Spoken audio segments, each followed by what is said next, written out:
बजरंग दल किसी पैसा पत्र दिए घर चलिया जड़े चलिया आम संगठन को आसिले किछि मिलिबो नाही, उल्टा जहाँ आम पाखे अच्छी दवाई पड़ो। बजरंग दल विचारधारा प्रकृत विचारधारा कौन जब गोटे लाइन रे ताको आपण वर्णना करेंगे तो देशभक्त युवक निर्माण करवा। बुद्धिजीवी मैंने विचार अनुजाई बजरंग दल दंगा सृष्टि करने चेष्टा करे। बजरंग दल छाड़देवी, बजरंग दल ठू दूरे जीवी। सब जय श्रीराम नारा कौन पाई लगाते अन्य देवादेवी अच्छा कृष्ण अच्छा हनुमान अच्छा नारायण अच्छा तारिणी अच्छा दुर्गा अच्छा एते देवादेवी अच्छा किंतु केवल जय श्रीराम नारा कौन पाई ये नारा ऑटोमेटिकली लोक भीतर आसला। यहाँ कहीं प्रायोजित करना कहीं योजनाबद्ध करके रखीदे ना। आसंता जनवरी 22 तारीख पवित्र श्री राम जन्मभूमि जो प्रतिष्ठा दिन रही जनवरी 22 रु जनवरी 30 पर्यंत बजरंग दलर जैन बजरंग दल कैंपेन आम पूरा बालेश्वर जिले में करूँ।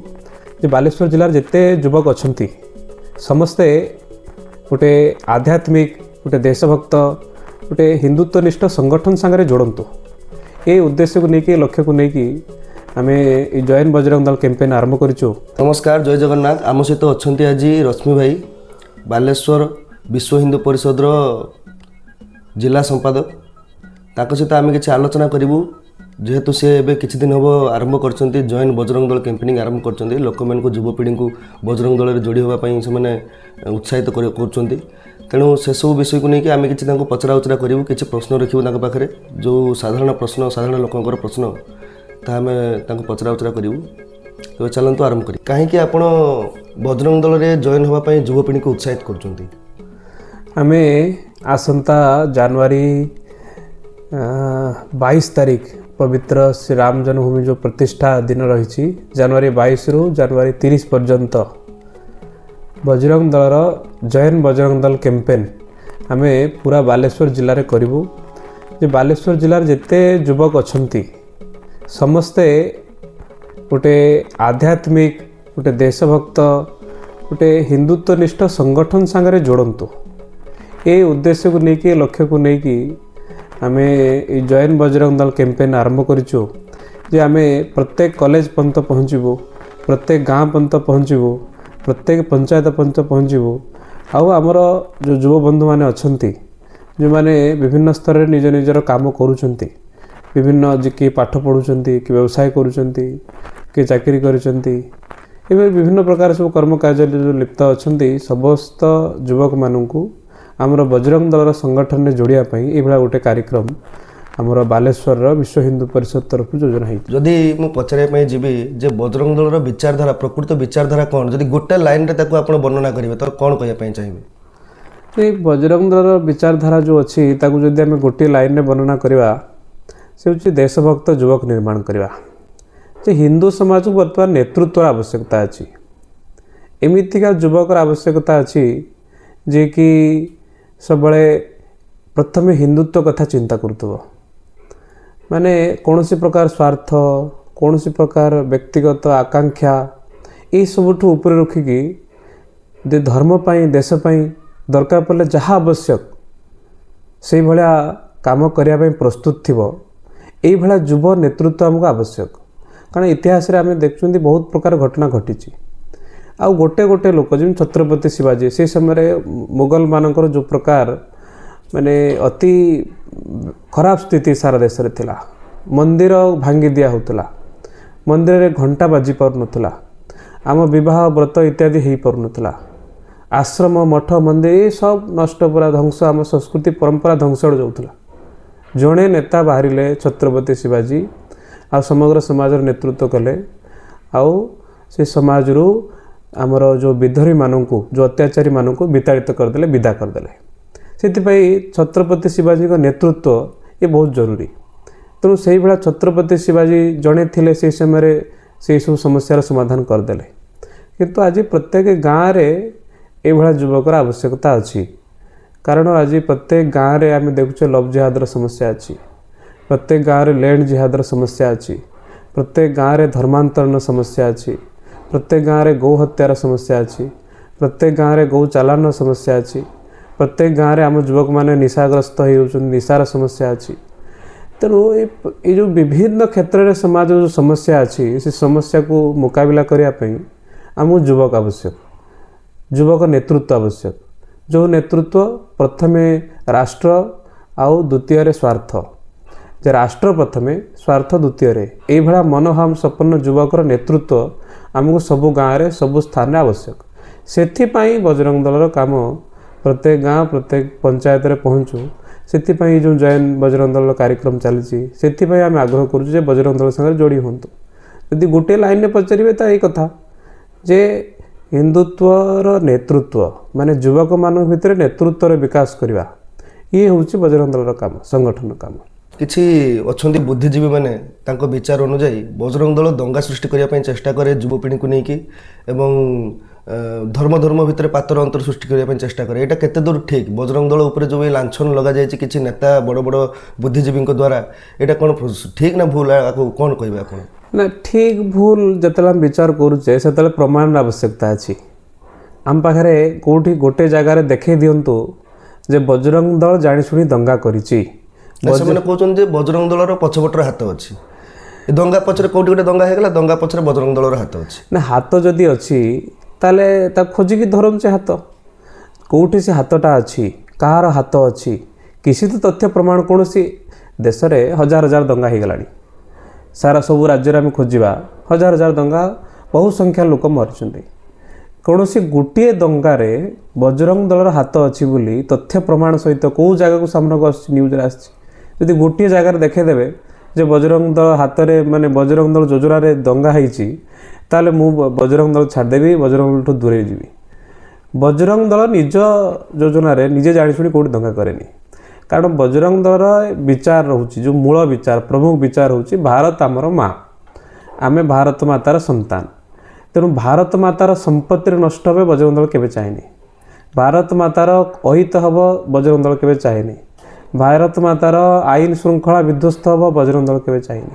କାରଣ ଭାରତ ସୁରକ୍ଷିତ ରହିଲେ ବଜରଙ୍ଗ ଦଳ ସୁରକ୍ଷିତ ରହିବ। ଦେଖନ୍ତୁ, ବଜରଙ୍ଗ ଦଳ ରାଷ୍ଟ୍ରହିତ ପାଇଁ କାମ କରୁଛୁ, ଏଇଟା ଆମେ ବି ଜାଣିଛୁ। ଯେହେତୁ କାହାର ପର୍ସନାଲ ବିଚାରଧାରା କେମିତି କ'ଣ, ସେହି ହିସାବରେ ମୋ ବିଚାରଧାରା ଅନୁଯାୟୀ ବଜରଙ୍ଗ ଦଳ ରାଷ୍ଟ୍ରହିତ ପାଇଁ କାମ କରେ, ରାଷ୍ଟ୍ରହିତ ପାଇଁ ଚିନ୍ତା କରେ।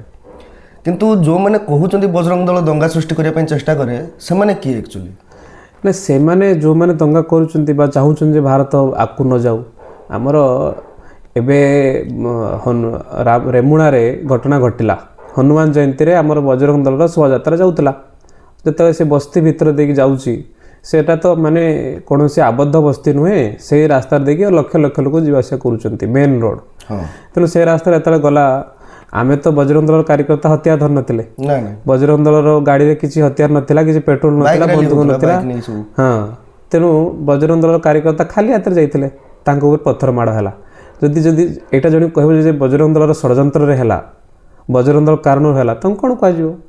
ଏବେ ଗୋଟେ ଘଟଣା ଆମର ରେମୁଣା ଆମର ନିର୍ବାଚନ ମଣ୍ଡଳୀରେ କସବା ପାଖରେ ଗୋଟେ ଘଟଣାରେ ଘଟିଲା। ଗୋଟେ ହିନ୍ଦୁ ପରିବାର ତା ଦୋକାନଟାକୁ ଜଳେଇଦେଲେ, ଆଉ ସେଠି କେହି ଉଁ କି ଚୁଁ କଲେନି। ପୁଲିସ ବି ଆଜି ପର୍ଯ୍ୟନ୍ତ ଯେତିକି କାର୍ଯ୍ୟାନୁଷ୍ଠାନ ଗ୍ରହଣ କରିଛି, ଏ ସମୁଦ୍ରକୁ ଶଙ୍ଖେ, ମାତ୍ର 3 ଜଣ ଆରେଷ୍ଟ ହେଇଛନ୍ତି। ଆଜି ବି ସେ ପରିବାର ଦୁଃଖରେ କଷ୍ଟରେ ବଞ୍ଚୁଛି। ଆଜି ତା ପାଖରେ ଛିଡ଼ା ହେବା ପାଇଁ କେହି ନାହିଁ। ବଜରଙ୍ଗ ଦଳ କାର୍ଯ୍ୟକର୍ତ୍ତା ତା ପାଖରେ ଛିଡ଼ା ହେଲେ ବୋଲି ସେମାନେ କିଛିଟା ନ୍ୟାୟ ପାଇଲେ। ତେଣୁ ଆମେ ଯଦି ପୁରା ତାକୁ ଛାଡ଼ିଦେବା, ତାହେଲେ ସେ ଲୋକକୁ ନ୍ୟାୟ କିଏ ଦେବ? ବଜରଙ୍ଗ ଦଳ ସେତେବେଳେ ଆଗକୁ ଆସୁଛି ଯେତେବେଳେ ହିନ୍ଦୁ ସମାଜ ଉପରେ ବିପତ୍ତି ଆସୁଛି, ସେତେବେଳେ ଆମେ ଲଢ଼ିବା ପାଇଁ ପ୍ରସ୍ତୁତ ହେଉଛୁ। ଆମେ ଜାଣିଶୁଣି କେଉଁଠି ଦଙ୍ଗା ସୃଷ୍ଟି କରୁନୁ। କିନ୍ତୁ ଯେଉଁଠି ଗୋଟେ ଘଟଣା ହେଇଗଲା, ଯେଉଁଠି ଅତ୍ୟାଚାର ହେଇଗଲା, ଯେଉଁ ଦେଶ ବିରୋଧୀ ଗତିବିଧି ହେଲା, ସେଠି ତ ଆମେ ବାହାରିବୁ ନା। ଯଦି ତା'ର ପରିଣାମ ଦଙ୍ଗା ରୂପରେ ହେଇଯାଏ, ତ ସେଥିପାଇଁ ଆମେ ଦାୟୀ ନୁହଁ। କାରଣ ଆମ କର୍ତ୍ତବ୍ୟ, ପ୍ରଥମ କର୍ତ୍ତବ୍ୟ ଭାରତ ମାତାର ହିତର ସୁରକ୍ଷା, ହିନ୍ଦୁ ସମାଜର ହିତର ସୁରକ୍ଷା। ଏ କାମ କରିବା ପାଇଁ ଆମେ ସୁରକ୍ଷା ପାଇଁ ବାହାରିବୁ। ଆଉ ଯଦି ଆମ ସାମ୍ନାରେ ଯେଉଁମାନେ ଥିବେ ରାକ୍ଷସ ଭୂମିକା ଗ୍ରହଣ କରିବେ, ରାତି ଅଧରେ ଆସିକି ଘରେ ନିଆଁ ଲଗାଇଦେବେ, ତାହେଲେ ତ ପରିଣାମ ଭୟଙ୍କର ହେବ। କାରଣ ଆମେ ଯଦି ସବୁ କଥା ଶାନ୍ତିର ସହିତ ସହିଯିବୁ, ତାହେଲେ ଦିନକୁ ଦିନ ଅଶାନ୍ତି ବଢ଼ି ବଢ଼ି ଚାଲିବ। ଯଦି ସମାଜରେ ଶାନ୍ତି ସ୍ଥାପନା ଆବଶ୍ୟକ ଅଛି, ତାହେଲେ ରାକ୍ଷସମାନଙ୍କର ଦମନ କରିବା ପାଇଁ ପଡ଼ିବ, ଅତ୍ୟାଚାରୀମାନଙ୍କ ଦମନ କରିବା ପାଇଁ ପଡ଼ିବ। ସେଇଟାକୁ ଦଙ୍ଗା ବୋଲି କୁହାଯାଏନି, ସେଇଟା ଅପରାଧୀକୁ ଦଣ୍ଡ ଦେବା ପରିସ୍ଥିତି କୁହାଯାଏ। କାରଣ ଯଦି ସରକାର ଏ ବିଷୟରେ, ପ୍ରଶାସନ ଏ ବିଷୟରେ ସମ୍ପୂର୍ଣ୍ଣ ସଜାଗ ଥାଆନ୍ତା, ଯଦି ସରକାର ଆଉ ପ୍ରଶାସନ ସମ୍ପୂର୍ଣ୍ଣ ଭାବରେ ଦୃଢ଼ କାର୍ଯ୍ୟାନୁଷ୍ଠାନ ଗ୍ରହଣ କରୁଥାନ୍ତା, ଯେମିତି ଉତ୍ତରପ୍ରଦେଶରେ କୌଣସି ଜାଗାରେ ଗୋଟେ ଘଟଣା ହେଲାକୁ ଆଦିତ୍ୟନାଥଙ୍କର जो सरकार अच्छी जो पुलिस अच्छी तुरंत से एक्शन नहीं कि तार ये करुच्ची आमर ये जो बालेश्वर रे गोटे मुष्टिमेय गोष्ठी जो सामना को आसुच्ची ता विरुद्ध रे पुलिस कार्यानुष्ठान नापी पछघुंचा दौची कि ना पुलिस माइंड सेट एत पर्यंत परिवर्तन होनी सरकार परिवर्तन होती पुलिस माइंड सेट एवं भी से अच्छी जे मुसलमान होचंती ए देशर फास्ट सिटीजन तांकर सुरक्षा आग बाकी समस्त पछ किंतु तांको पई जो माने असुरक्षित होचंती तांको पई तो सेमाने तो हम एई देशर लोक ना सेमाने देशर लोक सेमानकु ए देशर केही पचाउ नाहंती कारण सेमान भितर एकता नाही सेमाने निजर अधिकार कथा कहू नाहंती सेमाने भाबुचन जे आमे शांति समस्ते रहिबा आमे व्यापार वाणिज्य देखिबा घर खाइबा पीबा हाँ निज स्वार्थ रे अछंती बा निज कथा चिंता करूचंती बा विशेष करी जदि आमे व्यापक रूप रे कहबा अशांति चाहती नाही सेमाने शांति रे बंचाय पई चाहती कोनोसी घटना हला सही नवा पई चाहती सेतिपई सेमानु केही तांकर विषय के ध्यान दियंती सेमान तांकर अछंती घर अनेक हिंदू संगठन अछि ता भितर बजरंग दल सेही हिंदू संगठन मध्यरु गोटे ना किछि भिन्न ना आमे जो बजरंग दल कथा पचारे बजरंग दल हूँ विश्व हिंदू परिषद यूथ विंग विश्व हिंदू परिषद हूँ राष्ट्रीय स्वयंसेवक संघ आरएसएस गोटे विचार परिवार संगठन ये आरंभ आज पर्यंत 100 वर्ष धरिकी एमती गोटे आध्यात्मिक संगठन देशभक्त संगठन जे एक होगी अच्छी आ निरंतर भाव में हिंदू समाजर सबू समस्या बेले आगदार छिड़ाई आगरे छिड़ाई समाधान करिछि से भाया एकमात्र संगठन हूँ आरएसएस आज आप देखु जिते जम्मू काश्मीर रे अमरनाथ यात्रा बंद हो गला से कौ संगठन सामना को आसला जिते नॉर्थ ईस्ट रे विभाजनकारी माने सक्रिय हो गले नॉर्थ ईस्ट भारत अंग नुहे नॉर्थ ईस्ट भारत अलग करने षड्यंत्र कले से नॉर्थ ईस्ट रे व्यापक गाँ गाँ बुलिकी बलिदान देकी निजर जीवन अर्पण कर देकी सारा केवल सेठिका लोक नुहे सारा देशरू प्रचारक माने गले आ निजर बलिदान जीवन बलिदान देइचंती आ तार परिणाम स्वरूप आज नॉर्थ ईस्ट आम देश में अच्छी ये काम कि करने बाहला जिते स्वामी विवेकानंद जो शिला ताको ख्रीस्टियान मैंने कब्जा करने किए मुक्त करके तार स्मारक निर्माण कला तिरुपति रे भी जिते ख्रीस्टियान मैंने जो से पहाड़ को कब्जा करनौले सेते बेले भी यही संगठन सामना को आसला अयोध्या राम मंदिर निर्माण जो प्रश्न आसुची किए सारा देश में लोक मान जागरण कर काम कला किए राम ज्योति रामशिला को लेकिन घरे घरे नहीं पहुँचला भगवान रामचंद्र चेतना समग्र हिंदू समाज में व्याप्त कर काम किए कला तेणु जिते धर्मांतरण हो लक्ष लक्ष लोक पुणी हिंदू धर्म को फेरी आने काम आज देश में किए करुच्ची आज सारा देश में लक्ष लक्ष गौमाता को प्रत्येक दिन सुरक्षा देवार काम कौ संगठन करुच्ची आज लव जिहाद सांगे कौ संगठन लड़ुची आज देशर सुरक्षा कथा कौ संगठन चिंता करुच्ची जिते चीन सांगे भारत युद्ध होता से संघर स्वयंसेवक मैंने बॉर्डर जाकि आम सैनिक मान सुरक्षा करुले यार प्रमाण आम पाखे अच्छी तेणु राष्ट्रीय स्वयंसेवक संघ आरंभ हवा पाखर 100 वर्ष आज पूर्ति हम ये वर्ष दीर्घ 100 वर्ष धरिकी यदि कौन गोटे संगठन संपूर्ण देश को सांगरे नहीं संपूर्ण देशर सुरक्षा संपूर्ण देशर उन्नति संपूर्ण हिंदू समाजर सुरक्षा तार संवर्धन कथा चिंता करुच्ची सफल रूप से करुच्ची से हूँ राष्ट्रीय स्वयंसेवक संघ आज देखु सरकार विषय आसी गोटे समय कि प्रकार सरकार थिला भारत वर्ष रे जो मैंने कहते राम किसी अस्तित्व ना जो सरकार आमर जो पौराणिक जो परंपरा अच्छी नष्ट कर दूला आ देखते काशी विश्वनाथ जातु आ 10 वर्ष तले आप जाइए काशी विश्वनाथ को प्रकार परिस्थिति थिला सेठी माने सीधा गोटे मनीष चलिकी जीवा भाया परिस्थिति रास्ता भी नथिला आ गली पूरा भर्ती होता अणनिश्वासी होगी जाऊे मंदिर दर्शन करने कोपड़ा परिस्थिति थिला आज काशी विश्वनाथ जीव सौज केते सुंदर नुआ कॉरिडोर आज विदेशी लोक विदेश लोक मैंने आसिक देखुन जे काशी विश्वनाथ जो प्रभाव जो किमतिका सिटी होती केवल काशी विश्वनाथ नुहे आज सारा देश को आप जानतु राम जदि आध्यात्मिक जो पीठ गुड़ाक थिला तार जदि केवल राम मंदिर केवल काशी विश्वनाथ नुह सारा देश में आप जेकोसी आध्यात्मिक पीठ को जानतु मेला भी बहुत आज महाकुंभ मेला भी आज कथा कहतु जेकोसी आध्यात्मिक पीठ को जानतु सबू आध्यात्मिक पीठर पुनर्निर्माण ही 10 वर्ष भितर ये आध्यात्मिक पीठर पुनर्निर्माण ଭାରତରେ ଯେଉଁ ଭାରତ ବାହାରେ ଯୋଗର ଗୋଟେ ବ୍ରାଣ୍ଡିଂ, ଭାରତ ବାହାରେ ଆଧ୍ୟାତ୍ମିକତାର ଗୋଟେ ବ୍ରାଣ୍ଡିଂ, ଭାରତର ଗୋଟେ ବଳିଷ୍ଠ ପରିଚୟ ସାରା ବିଶ୍ୱରେ, ଇଏ କେଉଁ ସରକାର କଲା? ଯେଉଁ ସରକାର ଆଜି କରିଛି ସେ ସରକାରର ପ୍ରେରଣାର କେନ୍ଦ୍ରବିନ୍ଦୁ ହେଉଛି ରାଷ୍ଟ୍ରୀୟ ସ୍ୱୟଂସେବକ ସଂଘ। এই ସଂଘର ବିଚାରରେ ସେମାନେ କାମ କରୁଛନ୍ତି, ସଂଘର ପ୍ରେରଣାରେ ସେମାନେ କାମ କରୁଛନ୍ତି, ସଂଘର ମାର୍ଗଦର୍ଶନରେ ସେମାନେ କାମ କରୁଛନ୍ତି। ତେଣୁ ରାଜନୀତି କ୍ଷେତ୍ରକୁ ଯାଆନ୍ତୁ, ଛାତ୍ରମାନଙ୍କ ଭିତରେ ଆଜି ଆମର ବିଦ୍ୟାର୍ଥୀ ପରିଷଦ ଛାତ୍ରମାନଙ୍କ ଭିତରେ କିନ୍ତୁ ଦେଶଭକ୍ତିର ଭାବନା ଜାଗରଣ ହେବ, ସେଥିପାଇଁ କାମ କରୁଛି। ଆଜି ଆମର ଅଧିବକ୍ତା ପରିଷଦ ଅଧିବକ୍ତାମାନଙ୍କ ଭିତରେ କେମିତି ଦେଶଭକ୍ତିର ଜାଗରଣ ହେବ ସେଥିପାଇଁ କାମ କରୁଛି।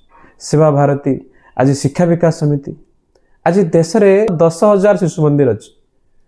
ଆଉ 10,000 ଶିଶୁ ମନ୍ଦିର ପ୍ରତ୍ୟେକ ବର୍ଷ ହଜାର ହଜାର ଛାତ୍ର ସେଠୁ ପାସ୍ ଆଉଟ୍ ବାହାରୁଛନ୍ତି, ଯେଉଁମାନେ ଭାରତୀୟ ସଂସ୍କୃତିକୁ କିଛି ନା କିଛି ଜାଣିଛନ୍ତି, ଯେଉଁମାନେ ପ୍ରତ୍ୟେକ ଦିନ ସକାଳୁ ଉଠିକି ସରସ୍ୱତୀ ବନ୍ଦନା କରୁଛନ୍ତି, ଭାରତ ମାତାର ବନ୍ଦନା କରୁଛନ୍ତି, ଓମ୍ ଉଚ୍ଚାରଣ କରୁଛନ୍ତି, ଭଗବତ ଗୀତା ପାଠ କରୁଛନ୍ତି, ହନୁମାନ ଚାଳିଶା ପାଠ କରୁଛନ୍ତି, ହିନ୍ଦୁ ଧର୍ମ ସଂସ୍କୃତି ଜାଣୁଛନ୍ତି, ବୁଝୁଛନ୍ତି। ଏଇଭଳିଆ ହଜାର ହଜାର ଛାତ୍ର ପ୍ରତ୍ୟେକ ବର୍ଷ ପାସ୍ ଆଉଟ୍ ହେଇକି ବାହାରୁଛନ୍ତି। ଏଇ ଯେଉଁ ଶିକ୍ଷା ବିକାଶ ସମିତି, ଇଏ ବି ଆମ ସଂଘ ପରିବାର। ତେଣୁ ଯେତେବେଳେ ହିନ୍ଦୁ ଧର୍ମ କଥା ଆସୁଛି, ଯେ ହିନ୍ଦୁ ଯୁବକମାନଙ୍କୁ ହନୁମାନଙ୍କର ଭକ୍ତ କରିବାର ଅଛି, ଗାଁ ଗାଁରେ ହନୁମାନ ଚାଳିଶାର କାର୍ଯ୍ୟକ୍ରମ କରିବାର ଅଛି, ଆମ ପୁରୋହିତମାନଙ୍କୁ ସଂଗଠିତ କରିବାର ଅଛି, ଆମ ସାଧୁସନ୍ଥମାନଙ୍କୁ ସଂଗଠିତ କରିବାର ଅଛି, ଧର୍ମ ଆମର ବନବାସୀ କ୍ଷେତ୍ରରେ ଯାଇକି ସେମାନଙ୍କ ଭିତରେ ହିନ୍ଦୁତ୍ୱର ଚେତନା ନିର୍ମାଣ କରିବାର ଅଛି। ଆଜି ଛୁଆଁ ଭେଦଭାବ ଦୂର କରିବାର ଅଛି, ଆଜି ଜାତି ପ୍ରଥା ଦୂର କରିବାର ଅଛି। ये जो व्यापक काम जो हिंदू समाज अच्छी ताकू करने विश्व हिंदू परिषदर बजरंग दल निर्माण। आज विश्व हिंदू परिषद बजरंग दल ए भारत वर्ष एमती कौन जिला ना जो ना सब जिले में बजरंग दल आज सब गाँव में अच्छी। सब गाँव युवक कौची जे मु बजरंग दल कार्यकर्ता बजरंगी। सब गाँव में विश्व हिंदू परिषदर कहीं ना कहीं लोक अच्छी। आज विभिन्न स्थान में विश्व हिंदू परिषद सत्संग बजरंग दल सत्संग चलुची, हिंदू धर्म संस्कृति काम करुच्ची। तेणु ये व्यापक लंबा समय धरी काम करुवा समस्त को सांगरे नहीं काम करुवा बहुत आम संगठन जो मैंने गोटे गोटे विचार नहीं चलती, कि यज्ञ को चलती, कि वेद को देखिए चलती, कि भगवान विष्णु को चलती, कि शिव को नहीं चलती, कि शून्य ब्रह्म को नहीं चलती। ये विभिन्न प्रकार संगठन चलती, विभिन्न प्रकार गोटे गोटे कि माने आक्रामक तलवार धरिकी चलती, कि पूरा शांतिर कथा कहूँ। ये विभिन्न प्रकार संगठन गोटे गोटे विचार को नहीं चलती, किंतु सामग्रिक चिंतन समस्त को गोटे सूत्र जोड़ार जो काम ये हूँ संघ परिवार काम। आ भितर विश्व हिंदू परिषद बजरंग दल भूमिका बहुत महत्वपूर्ण, कारण ये हूँ व्यापक संगठन आ गाँ गाँव में थिबा संगठन। ये कौन से गोटे नेता बा गोटे व्यक्ति आधार नुहे। आजिकल बहुत संगठन तैयारी होची, गोटे लोक बाहरी पड़े सी 50 लोक जोड़ी दूसरी गोटे संगठन तैयारी होची, सी तार डाइल्यूट हो संगठन नष्ट हो, तार कौन गोटे असुविधा हो संगठन नष्ट हो। तेणु बास से संगठन को मार्गदर्शन करने कहीं ना, से संगठन को उचित बाटर भूल ठीक कहवाई कहीं ना, से संगठन को जो चलेबार साधन संसाधन किसी ना। तेणु कई भावुंट जड़े लोक भावुंट कि लोक जोड़ी होती संगठन निर्माण हो, से संगठन किसी काम जाए सी हिंदू समाज को विभाजन किछि दिन पर से संगठन विलुप्त हो जाउछ, नष्ट हो जाउछ, विफत हो जाउछ, स्वार्थ भी आस जाउछ। सेमान चाहूछन जे आमे पॉलिटिकल पावर गेन करवा, हिंदू मानक विभाजन करूछन स्वार्थ तैयारी होउछ। तेणु हिंदू मानकर जो किसी भल काम से होनी उल्टा अपोजिट होउछ। तेणु विश्व हिंदू परिषद आ संघ पर जो संगठन ये आंक सांगरे अन्य साधारण संगठन को तुलना करा अनुचित। ये आंकर जो व्यापकता, जो निरंतरता, जो सामग्रिता, जो समावेश ये अन्य जगह ना।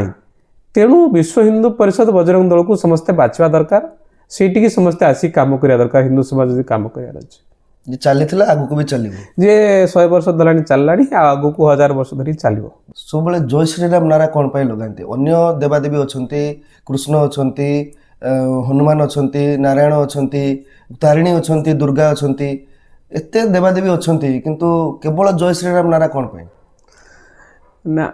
जय श्री राम नारा लगेगी बा अन्य कौन से देवदेवी को अपमान तो करा जाउनी। एक द्वितीय कथा हूँ भगवान श्री रामचंद्र ये मर्यादा पुरुषोत्तम भगवान। यदि सबु गुण रे यदि मर्यादा का को देवी देवता भितर खोजा ताले सी होउछन भगवान श्री रामचंद्र। जिते अधर्मर विनाश पाई आम जब ठीक मार्ग चलवा, ठीक मार्गदर्शन चलवा, ତ ଆମ ପ୍ରେରଣାର କେନ୍ଦ୍ର ହେବା ଦରକାର ସ୍ୱାମୀ ଭଗବାନ ଶ୍ରୀ ରାମଚନ୍ଦ୍ର। ତାପରେ ବଜରଙ୍ଗ ଦଳର କାର୍ଯ୍ୟକର୍ତ୍ତାଙ୍କୁ ଆମେ ହନୁମାନ ବୋଲି କହୁଛୁ, ଯେ ପ୍ରତ୍ୟେକ ବଜରଙ୍ଗ ଦଳର କାର୍ଯ୍ୟକର୍ତ୍ତା ଗୋଟେ ଗୋଟେ ବଜରଙ୍ଗୀ ହନୁମାନଙ୍କ ଗୁଣ ତା ଭିତରେ ଅଛି, ହନୁମାନଙ୍କ ଭଳିଆ ସାମର୍ଥ୍ୟ। ପ୍ରତ୍ୟେକ ହନୁମାନ ଯେମିତି ହନୁମାନ ହଉଛି ଆମର ରାମଙ୍କୁ ଅନୁସରଣ କରନ୍ତି, କିମ୍ବା ସବୁଠୁ ବଡ ରାମ ଭକ୍ତ କହିବାକୁ ଗଲେ, ତାଙ୍କ ଛାତି ଫାଡ଼ି ଦେଇଥିଲେ ରାମ ଦେଖାଇଥିଲେ। ତ ସେଇଭଳିଆ ଆମେ କହିବା ପାଇଁ ଗଲେ ଯେ ଯେତିକି ବଜରଙ୍ଗୀ ଅଛନ୍ତି ସେମାନେ ସମସ୍ତେ ହଉଛନ୍ତି ହନୁମାନଙ୍କର ସ୍ୱରୂପ, ହନୁମାନଙ୍କ ଭଳିଆ ଦେଶଭକ୍ତ, ହନୁମାନଙ୍କ ଭଳିଆ ରାମ ଭକ୍ତ। ସେଥିପାଇଁ ଆମେ ସମସ୍ତେ ଜୟ ଶ୍ରୀରାମ ନାରା ଲଗାଉଛୁ। ଆଉ ଦ୍ୱିତୀୟ କଥା ହେଉଛି, ଯେତେବେଳେ ରାମ ଜନ୍ମଭୂମି ଆନ୍ଦୋଳନ ସମୟରେ ଆଉ ଯେଉଁ ବ୍ୟାପକତା ସାରା ଦେଶରେ ବଢ଼ିଲା, ଭଗବାନ ରାମଚନ୍ଦ୍ରଙ୍କ ପ୍ରତି ଯେଉଁ ଚେତନା ସମସ୍ତଙ୍କ ନିର୍ମାଣ ହେଲା, ଆଉ ଇଏ ନାରା ଅଟୋମେଟିକାଲି ଲୋକଙ୍କ ଭିତରୁ ଆସିଲା। ଏଇଟା କେହି ପ୍ରାୟୋଜିତ କରିନାହାନ୍ତି, କେହି ଯୋଜନାବଦ୍ଧ କରିକି ରଖିଦେଇନାହାନ୍ତି। ଏଇଟା ଗୋଟେ ସାଧାରଣ ହିନ୍ଦୁ ମାନସର ଭାବନା ରାମଙ୍କ ପ୍ରତି।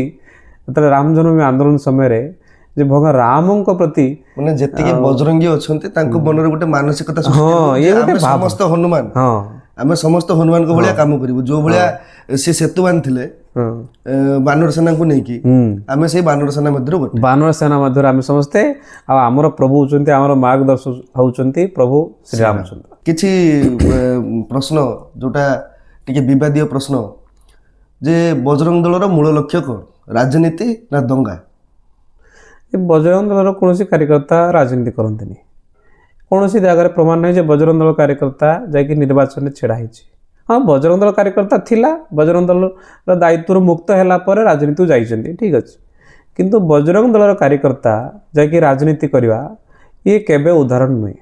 ଯଦି ବି କୌଣସି କାର୍ଯ୍ୟକର୍ତ୍ତା କରୁଛି ରାଜନୀତି, ବଜରଙ୍ଗ ଦଳ ରହିକି ରାଜନୀତି କରୁଛି, ତାକୁ ତୁରନ୍ତ ସଂଗଠନରୁ ମୁକ୍ତ କରିଦିଆହେଉଛି। କାରଣ ବଜରଙ୍ଗ ଦଳର କାମ ରାଜନୀତି ନୁହେଁ। ବଜରଙ୍ଗ ଦଳର କାମ ଶୁଦ୍ଧ ସାତ୍ୱିକ ପ୍ରେମ ଆଧାରରେ ହିନ୍ଦୁ ଯୁବକମାନଙ୍କୁ ଯୋଡ଼ିବା। ଆମ ଯୁବକମାନେ ସଶକ୍ତ ହୁଅନ୍ତୁ, ଆମ ଯୁବକମାନେ ହିନ୍ଦୁତ୍ୱ କଥା କୁହନ୍ତୁ, ଆମ ଯୁବକମାନେ ମଜବୁତ ହୁଅନ୍ତୁ, ସଂଗଠିତ ହୁଅନ୍ତୁ, ଆମ ଯୁବକମାନେ ପରାକ୍ରମବାନ ହୁଅନ୍ତୁ, ଆମ ଯୁବକମାନେ ଶୀଳଯୁକ୍ତ ହୁଅନ୍ତୁ, ଆମ ଯୁବକମାନେ ନିଶାରୁ ମୁକ୍ତ ହୁଅନ୍ତୁ, ଆମ ଯୁବକମାନେ ଦେଶଭକ୍ତ ହୁଅନ୍ତୁ, ଆମ ଯୁବକମାନେ ହିନ୍ଦୁତ୍ୱନିଷ୍ଠ ହୁଅନ୍ତୁ। ଇଏ କାମ ହେଉଛି ବଜରଙ୍ଗ ଦଳର। ବଜରଙ୍ଗ ଦଳର ପ୍ରତ୍ୟେକ କାର୍ଯ୍ୟକର୍ତ୍ତା ଯେଦିନ ସଂଗଠନକୁ ସେ ଆସୁଛି, ପ୍ରଥମ ଦିନ ଯେଉଁ ବଜରଙ୍ଗ ଦଳର ବୈଠକରେ ବସୁଛି, ବଜରଙ୍ଗ ଦଳ ବର୍ଗକୁ ଆସୁଛି, ବଜରଙ୍ଗ ଦଳକୁ ଜାଣୁଛି, ସେ ଦିନଠୁ ସେ ସଂକଳ୍ପ ମନରେ ନେଇ ନେଉଛି ଯେ ମୁଁ ବଜରଙ୍ଗ ଦଳର କାର୍ଯ୍ୟକର୍ତ୍ତା। ହନୁମାନଙ୍କର ମୋତେ ଯେଉଁ ଚିନ୍ତନ ଅଛି ତାକୁ ଧ୍ୟାନ ରଖିବା ପାଇଁ ପଡ଼ିବ। ହନୁମାନ ଦେଖନ୍ତୁ, ହନୁମାନ ପ୍ରଭୁ ରାମଚନ୍ଦ୍ରଙ୍କ ପାଇଁ କାମ କଲେ, ବହୁତ ପରିଶ୍ରମ କରିଛନ୍ତି, ଅକ୍ଳାନ୍ତ ପରିଶ୍ରମ କରିଛନ୍ତି। ରାକ୍ଷସମାନଙ୍କ ଭିତରେ ଏକା ପଳେଇ ଯାଇଛନ୍ତି, ମାନେ ଜଡ଼ିବୁଟି ଆଣିବା ପାଇଁ ଲଙ୍କାରୁ ଡିଆଁ ମାରିକି ଯାଇକି ହିମାଳୟ ପର୍ବତ ରାତାରାତି ପହଞ୍ଚି ଯାଇଛନ୍ତି।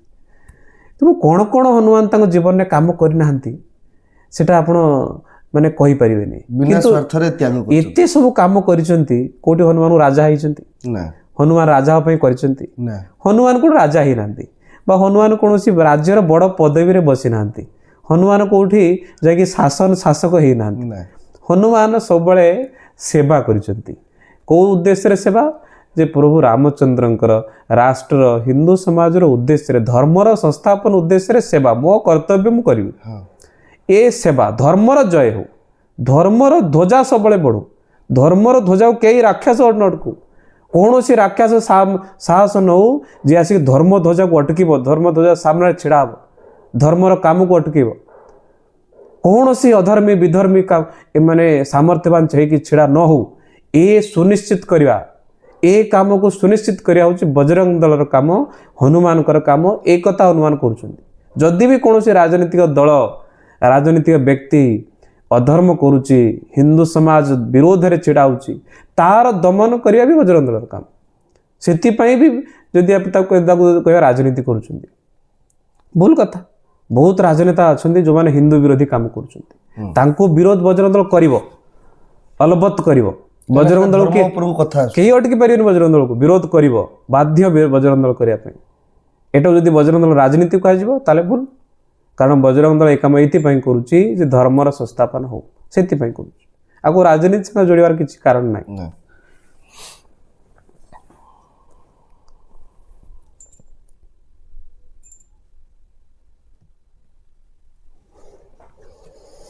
ଆଚ୍ଛା କିଛି ଜାଗାରେ କଥା ଉଠିଛି, କଥା ଉଠାନ୍ତି କିଛି ଲୋକମାନେ ଯେ ଯୋଉଠି ଯୋଉଠି ଦଙ୍ଗା ହୁଏ ସେଠି ବଜରଙ୍ଗ ଦଳର ନାଁ ଉଠେ, କିନ୍ତୁ ଯେଉଁମାନେ କହନ୍ତି ସେମାନେ କୁହନ୍ତି ଯେ ଆମେ ଉଠଉନୁ, କିନ୍ତୁ ଲୋକମାନେ ଉଠଉଛନ୍ତି, ବଜରଙ୍ଗ ଦଳର ନାଁ ଉଠଉଛନ୍ତି।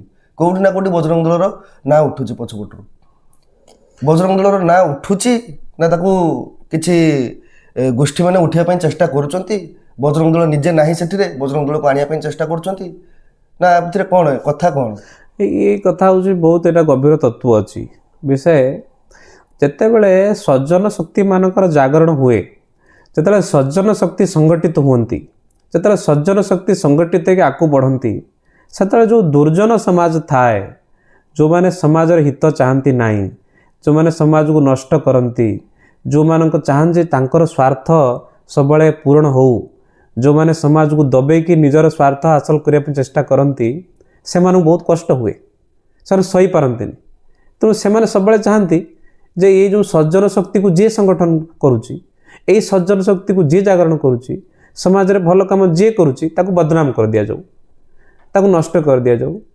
ଏଇ ଆଗରୁ ବି ହେଉଥିଲା। ଆଗରୁ ଯେତେବେଳେ ଋଷିମୁନିମାନେ ଯଜ୍ଞ କରୁଥିଲେ, ରାକ୍ଷସମାନେ ପଳେଇ ଆସିବେ, ଆସି ସେଠୁ ହାଡ଼ ପକାଇବେ, ରକ୍ତ ପକାଇବେ, ଯଜ୍ଞ ଧ୍ୱଂସ କରିଦେବେ, କରିଦିଅନ୍ତି। ଆମେ ବି ଦେଖିଛୁ। ଏମିତି ଯେତେବେଳେ ଭଗବାନ, ଯେତେବେଳେ ଲକ୍ଷ୍ମଣଙ୍କର ଯେଉଁ ମେଘନାଥଙ୍କ ସହ ଯୁଦ୍ଧ ହେଉଥିଲା, ଲକ୍ଷ୍ମଣ ଯେଉଁ ତାଙ୍କୁ ଶରବିଦ୍ଧ ହେଲା, ହନୁମାନ ବାହାରିଲେ ଯେ ଆଣିବେ ସଞ୍ଜୀବନୀ ବୁଟି, ତାଙ୍କୁ ବି ଅଟକିବାର ପ୍ରୟାସ କରାହେଇଛି।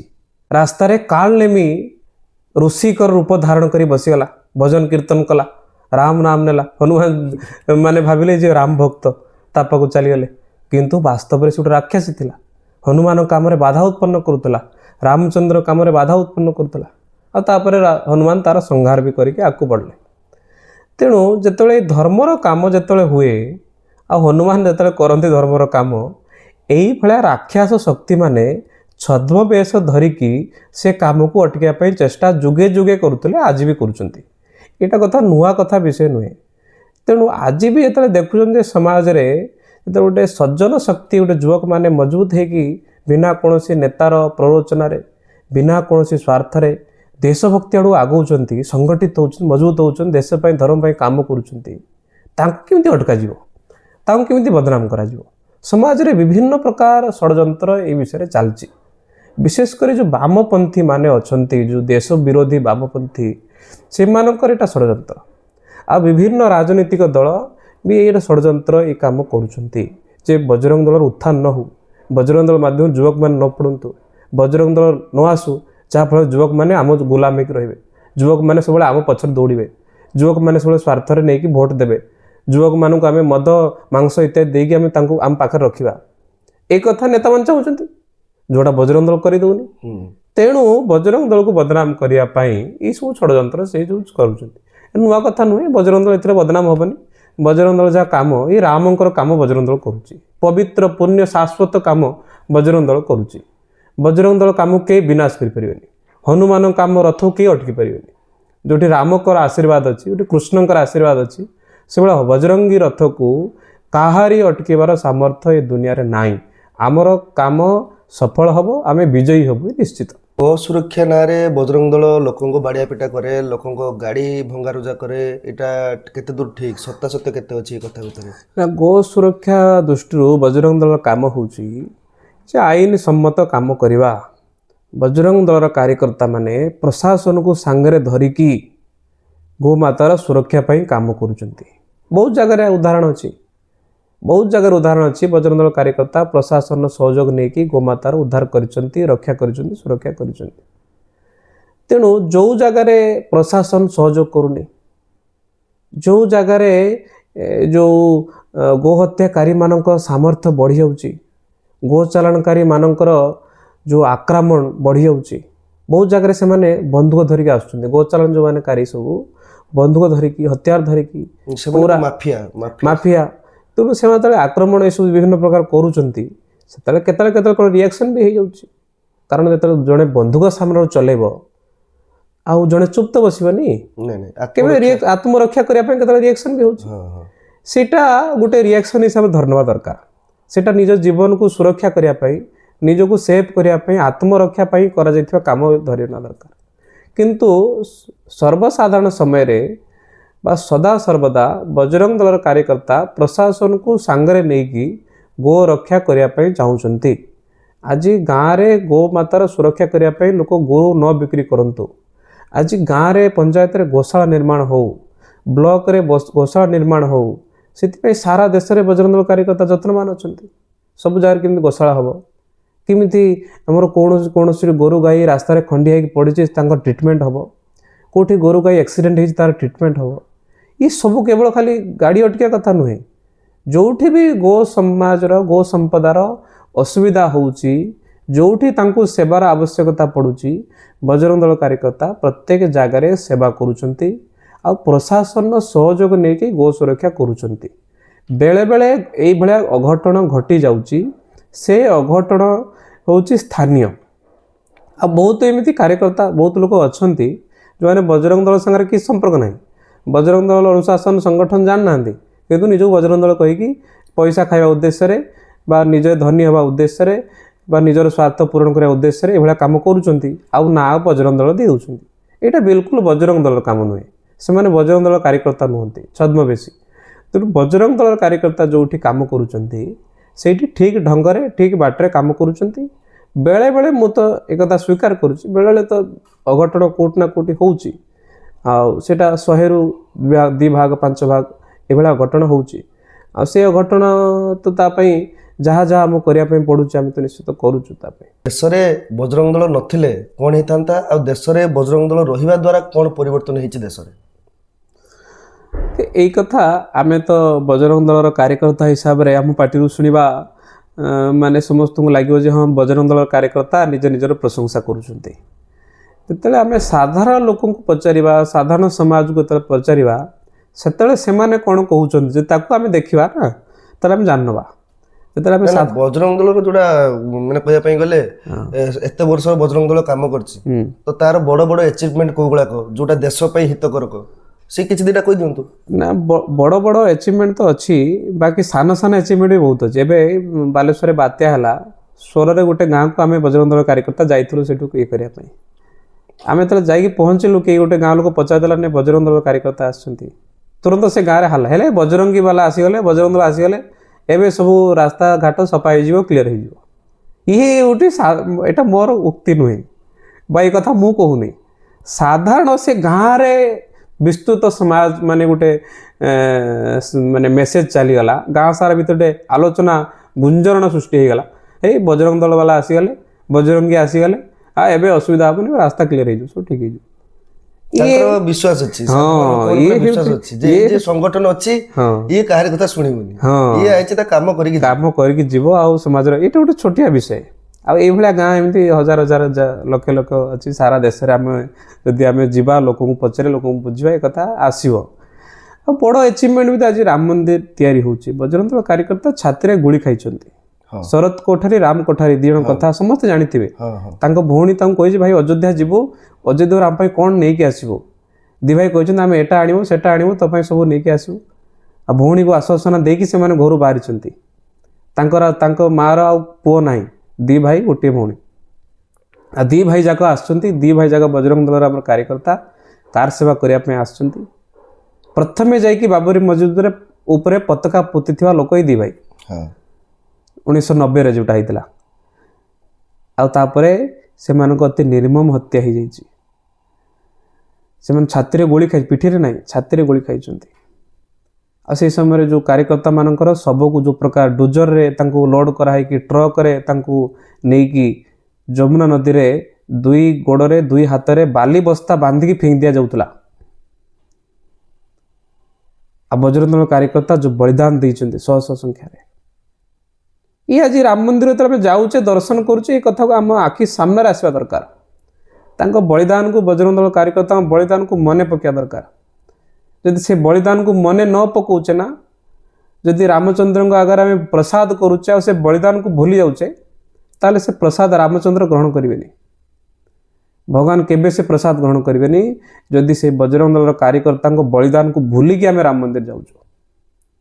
ତାଙ୍କ ବଳିଦାନକୁ ମନେ ପକାଇବାର ଅଛି, ପ୍ରତ୍ୟେକ ଦିନ ମନେ ପକାଇବାର ଅଛି ଯେ ଆଜି ଆମ ସ୍ୱାଭିମାନର ଯେଉଁ ପ୍ରେରଣାର କେନ୍ଦ୍ର ଆଜି सारा भारतर जो मान सम्मान प्रतीक आज प्रभु रामलला मंदिर अयोध्या निर्माण होती किए बलिदान दे कौ मैंने बलिदान देते कौ प्रकार बलिदान देते या मन रखार अच्छे मन रखिले आम बजरंग दल कौन जापर किसी असुविधा होनी मोर एटा लास्ट क्वेश्चन आपन किंतु एटा गोटे क्वेश्चन आपन को सुनी कि हुए तो हस भी लागि पारे कि आपन माने एटा सब जति कि क्वेश्चन आज पर्यंत एत पर्यंत पचारछि साला बजरंग दल को नहीं कि किंतु एबे जो मु क्वेश्चन पचारिबे एटा गोटे साधारण लोक मु धर बजरंग दल जॉइन करिवे चलो मोर ए क्वेश्चन रहबा आपन जे जो माने जो पिला माने बजरंग दल जॉइन करिवे धर बजरंग दल को से पूरा समय देले किंबा किछि समय अधिक समय दे देले ताले किंतु से पेट पालना कौन करेंगे बजरंग दल किसी पैसा पत्र दिए घर चलिया जड़े चलिया कि कौन करती बजरंग दल देखो ये कथार बहुत स्पष्ट उत्तर आमर परम पूजनीय सरसंघ चालक बारंबार आम संगठन आम सब संगठन मुखिया परम पूजनीय सरसंघ चालक मोहन भागवत जी बारंबार ये प्रश्नर उत्तर देउछंती जे आम संगठन को आसिले किछि मिलिबो नाही उल्टा जहाँ आम पाखे अच्छी ताकू दबापी पड़ो बहुत स्पष्ट उक्ति आम भी जिते जाऊे गाँव को आम जिते जाऊे समाज को संगठन करने बैठक करने बहुत स्पष्ट सहित मु तो कहे जे भाई बजरंग दल को आस कि मिलनी ये भावी पॉलिटिकल पावर पैसा मिल स्वार्थ मिल दादागिरी मिल सेटा तो ठीक आ गोटे आम दादागिरी जे आम बजरंग दल हो गले आम बर्तमान दादागिरी करवा आम गाँव में दादा हो से मिल यही सब जिनस रखिकी जो मैंने धारणा आसुँच न आसिया भल से भाया लोकंर आम संगठन आवश्यकता ना बजरंग दल को आसिले दबापी पड़ो शुद्ध सात्विक प्रेम आधार रे भारत माता को भल पाइकी कार्यकर्ता को भल पाइकी संगठन को भल पाइकी हिंदू समाज को भल पाइकी निजर भावी काम करते पड़ो जमी गोटे झीटे माने जाऊ था रास्तार गोटे पहाड़ पड़ला पहाड़ उपरକୁ चढ़ला उंचा रास्ता तार भाई ता संगे थाए देखला चली पार भाई कांधे पकेला कांधे पकईकी पहाड़ चलला जाऊा समय मझे गोटे साधु तक भेटाला से साधु कहले जे झील तू ए छुआटा तो चली पार ताको चलेकी नौनु पहाड़ उंचा रास्ता तू पुणी कांधे पछू नोटी पड़ू असुविधा हेनी तो चलेकी नहीं कष्ट टे हम कौन कर से झील को उत्तर देला मो भाई परा साधु हठात किसी बुझीपारे कहले हाँ मुझे जानी तो भाई किंतु जदि असुविधा हम कौन हम माने पड़ज ये हम तुम तो चले कि नहीं चल तो सी पार न चली पार तो अलग कथा चली पार चले कि नहीं तो कष्ट हो ते भारी बैलेंस कर चले भारी कष्ट हो झील कहला मो भाई परा पुणी साधु से कथा आदर बुझीपारे से कथा फेर प्रश्न को आउटे बुले बाकी पचारे कहले भाई ठीक अच्छे तू एत कष्ट सहबू ना तू ताप ना मो भाई परा तापर से साधु बुझले वास्तव में आम जहाँ को भाई बोली भावी नौचे ना जहाँ को निजर बोली भावी नौचे ना तापर जो आम कम करुचे कष्ट हुए जो आम परिवार लोक आम माँ कम करुचे आम बापा कम करुचे भाई कम करुचे आम कष्ट जाना पड़े जो आम घर भौणी बाहागर हुए आम दिन राति समय थाए घर खावाई केतले खाइबा केतले न खाइबा केतले कौन सकाळु एठी संजर एठी गुआ पकाओ से एटा करो सेटा करो आम निज कष्ट हुए निज शरीर को भूली जाऊ कष्ट हुए कौन पे ना निजर से भाया जिते भारत वर्ष को भारत माता को निजर भावी नब से भारत माता को प्रति करा काम जो आम करुचे कष्ट हेनी खाली निजर भाविया दरकार ये मानसिकता आसीगले कष्ट हेनी बाकी संगठन मिल कौन जे आज हिंदू समाज रे संगठन बहुत आवश्यकता कली जुगे जदि आमको धर्मर सुरक्षा करार अच्छी निजे धर्मर पथर चलिकी बंची रहीबार अच्छी ताले अर्थ बल काम दबनी बाहुबल काम दबनी यज्ञ पूजा पाठ काम दबनी एकमात्र जिनस काम दब से संगठन संघ शक्ति कली युगे कली जुगे संगठन ही सब गोटे माध्यम जदि आम सत रहा भल कम करवा बंचिकी रहा ताले जदि सबुठु सुंदर माध्यम किसी थाए सब संगठन से संगठन को आम एक हवा भाई आम भल कम करा आम एक हवा एक भल कम करवा यही मनोभावना रखी संगठन कम करा आम विभिन्न प्रकार कर्म कार्य लिप्त अच्छे कि पाठ पढ़ुची कि चाकरी करी कि व्यवसाय करी तार नित्यंदिन जीविका उपार्जन कर अच्छी ଏଇଟା ତା ପରିବାର ଚଳିବା ପାଇଁ ତ କରିବାର ଅଛି, ଏଇଟା କେହି ବନ୍ଦ କରିପାରିବନି। କିନ୍ତୁ ୟା ବାହାଦ ବି ଆମକୁ କିଛି କରିବାର ଅଛି ନା। ଯେମିତି ଗୋଟେ ଗୋବର ରହୁଥିବା ପୋକ, ସେ କେବଳ ତା ପେଟ ପାଇଁ ବଞ୍ଚୁଛି, କାରଣ ସେ ଗୋଟେ ପୋକ। ଆମେ ତ ଗୋବର ରହୁଥିବା ପୋକ ନୁହଁ, ଆମେ ତ ମଣିଷ। ଆମ ଭିତରେ ଚେତନା ଶକ୍ତି ଅଛି, ବୁଦ୍ଧି ଅଛି, ବିବେକ ଅଛି। ତେଣୁ ଆମେ କେବଳ ନିଜ ପେଟ ପାଇଁ ବଞ୍ଚିବା କି? ଗୋଟେ ପୋକ ସାଙ୍ଗରେ ସମାନ ହେଇଯିବା କି? ତେଣୁ ଏ ଉପାର୍ଜନ ବାଦ ଆମର ଯେଉଁ ସମୟ ଅଛି ତାକୁ ଆମେ ପଜିଟିଭ୍ କାମରେ ଲଗେଇବା। ସେ ସମୟଟା ବଜରଙ୍ଗ ଦଳକୁ ଦେବାର ଅଛି। ଆମେ ସେଇ ସମୟ ହିଁ ଆମ ଯୁବକମାନଙ୍କୁ ମାଗୁଛେ ଯେ ତୁମେ ପାଠ ପଢ଼ିବା ଅଛି ପାଠ ପଢ଼, ଉପାର୍ଜନ କରିବା ଅଛି ଉପାର୍ଜନ କର। ଏଇସବୁ କରିବା ଭିତରେ ତୁମର ଯେଉଁ ପ୍ରତ୍ୟେକ ଦିନ 1 ଘଣ୍ଟା 2 ଘଣ୍ଟା ସମୟ ବଞ୍ଚୁଛି, ସେ 1 ଘଣ୍ଟା 2 ଘଣ୍ଟା ସମୟକୁ ତୁମେ ନଷ୍ଟ କରନି, ତୁମେ ତାକୁ ଏଠି ସେଠି ଖର୍ଚ୍ଚ କରିଦିଅନି। ସେ ସମୟଟାକୁ ତୁମେ ବଜରଙ୍ଗ ଦଳ କାମରେ, ବିଶ୍ୱ ହିନ୍ଦୁ ପରିଷଦ କାମରେ, ସଂଘ କାମରେ ଦିଅ। ବିଭିନ୍ନ ସ୍ତରରେ ଆମର କାମ, କେବଳ ମୁଁ ବିଶ୍ୱ ହିନ୍ଦୁ ପରିଷଦ ବଜରଙ୍ଗ ଦଳ କଥା କହିବିନି, ସମସ୍ତଙ୍କ କଥା କହିବି। ମାନେ କହିବାକୁ ଗଲେ ଯେଉଁ ଘଣ୍ଟେ ଆପଣ ଫ୍ରି ଫାୟାର ଖେଳୁଛନ୍ତି, ପବଜି ଖେଳୁଛନ୍ତି, ସେଇ ଘଣ୍ଟାଟା ଆପଣ ବଜରଙ୍ଗ ଦଳ ପାଇଁ ଦିଅନ୍ତୁ। ହଜାର ହଜାର କାର୍ଯ୍ୟକର୍ତ୍ତା ଅଛନ୍ତି, ସମସ୍ତେ ଯଦି ତାଙ୍କ ସମୟ ଭିତରୁ କିଛି କିଛି ସମୟ କାଢ଼ିକି ଦେଇଦେବେ, ତାହେଲେ ବଜରଙ୍ଗ ଦଳର ଯାହା ବି କାମ ଥିବ ବଜରଙ୍ଗ ଦଳ କାମ ହେଇଯିବ। ଏଇଆ ନିଶ୍ଚିତ ଭାବରେ। ତେଣୁ ଏଇ ବଜରଙ୍ଗ ଦଳର ବିଶ୍ୱ ହିନ୍ଦୁ ପରିଷଦ କାମ ଆମେ ସମସ୍ତେ କରନ୍ତୁ। ଏମିତି ସକାଳେ ଆମ ପାଖରେ ସମୟ ଅଛି, ଆମେ ଶାଖାକୁ ଯିବା। ସଂଘର ଶାଖା ଯେଉଁଠି ଲାଗୁଛି ଆମେ ଶାଖାକୁ ଯିବା। ଆମେ କଲେଜରେ ପାଠ ପଢ଼ୁଛନ୍ତି, ଆମର ବିଭିନ୍ନ ସଂଗଠନ ସେଠି କାମ କରୁଛି, ବିଦ୍ୟାର୍ଥୀ ପରିଷଦ ସେଠି କାମ କରୁଛି, ତାଙ୍କୁ ସହଯୋଗ କରିବା। ଆମର ଅଧିବକ୍ତା ପରିଷଦ ଆମ ଓକିଲମାନଙ୍କ ଭିତରେ କାମ କରୁଛି, ତାଙ୍କୁ ସହଯୋଗ କରିବା। ଆମର ଶିକ୍ଷା ବିକାଶ ସମିତି ଆମର ଶିକ୍ଷା କ୍ଷେତ୍ରରେ କାମ କରୁ, ତାଙ୍କୁ ସହଯୋଗ କରିବା। ଏଇଭଳିଆ ବିଭିନ୍ନ ସଂଗଠନ ଯେଉଁ ସଂଘ ପରିବାର ଅଛି, ସମସ୍ତଙ୍କ କାମ କେମିତି ବଢ଼ିବ, ସେଥିପାଇଁ ଆମେ ଯଦି କାମ କରିବା ତାହେଲେ ରେଜଲ୍ଟ ଆମକୁ 2 ଗୁଣା ଆମକୁ କେତେବେଳେ ମିଳିଯିବ। ଆମେ କିଛି ଆଶା ନେଇ କଲେ କିଛି ମିଳିବନି, ସ୍ପଷ୍ଟ। ଯଦି ସେବା ଭାବନାରେ କରିବା, ନିଃସ୍ୱାର୍ଥ ଭାବନାରେ କରିବା, ଯେ ସଂଗଠନ ଅଛି, ଆମେ ସଂଗଠନ କାମ କରୁଛୁ, ସଂଗଠନ ଆପଣମାନଙ୍କ ପାଇଁ କ'ଣ କ'ଣ କରିଦେବ ସେଟା କେହି କଳ୍ପନା କରିପାରିବେନି। ସେଟା ଯେ ଅନୁଭବ କରିଛି ସେ ବୁଝୁଛି। ମୁଁ ନିଜେ ମୁଁ କେବେ ମୋ କେହି ସାଙ୍ଗ ନାହାନ୍ତି ସ୍କୁଲରେ, କଲେଜରେ, କାରଣ ମୁଁ କାହା ସାଙ୍ଗେ କଥାବାର୍ତ୍ତା କରେନି। ମୁଁ ମୋର ଏକା ଯିବି, ମୁଁ ଏକା ଆସିବି। ଆଜିକି ମୁଁ ସମସ୍ତ ସାଙ୍ଗରେ କଥା ହେଇପାରୁଛି, ସଂଗଠନ ଚଲେଇ ପାରୁଛି, ଲୋକଙ୍କ ସାଙ୍ଗରେ ମିଶି ପାରୁଛି, ଯୋଡ଼ି ପାରୁଛି, କଥା କହିପାରୁଛି। ଏ ଯଦି ମୋ ଭିତରେ କ୍ୱାଲିଟିଟା ନିର୍ମାଣ ହେଇଛି ସଂଗଠନ ପାଇଁ, ସଂଗଠନ ହିଁ ମୋତେ ଆଜି ମୋତେ ଯେଉଁ ପ୍ରକାର ଦେଖୁଛନ୍ତି, ସଂଘ ହିଁ ମୋତେ ନିର୍ମାଣ କରିଛି। ସଂଘ ଯେଉଁ ପ୍ରକାର ଯେଉଁ ବାଟରେ ମୋତେ ନେଇକି ଆସିଛି, ସେଇ ବାଟରେ ମୁଁ ଚାଲିଲି। ମୁଁ କିଛି ଅପେକ୍ଷା ନେଇକି ନାହିଁ ସଂଗଠନରେ। ଆମେ କାମ କରିବାର ଅଛି ଉଦ୍ଦେଶ୍ୟ ନେଇକି ସଂଗଠନ ଆସୁଛୁ।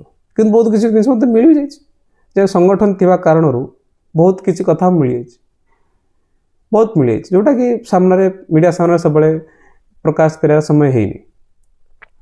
ତେଣୁ ଏ ଆପେ ଆପେ ମିଳିବ।